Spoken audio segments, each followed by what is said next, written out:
ผลนิพพานได้อย่างเร็วเห็นบ่การความบัณฑิตนั่นล่ะสิว่าความบัณฑิตบ่มีความรู้บ่มีความสามารถบ่มีปัญญาบ่แม่นเด้ต้องพยายามเรียกเด้อผู้ใดมีความรู้ก็พยายาม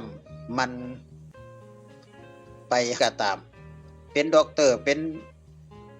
ปรริญญาหยังก็ตามนะครับคันบ่มี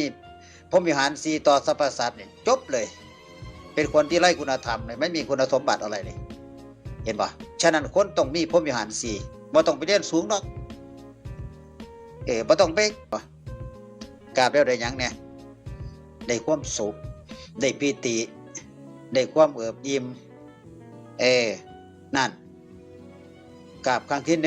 1ระลึกถึงไผกราบครั้งที่2ระลึกถึงไผกราบครั้งที่3ระลึกถึงไผมันอยู่ในตัวเฮาเบิดเด้ดีแล้วล่ะ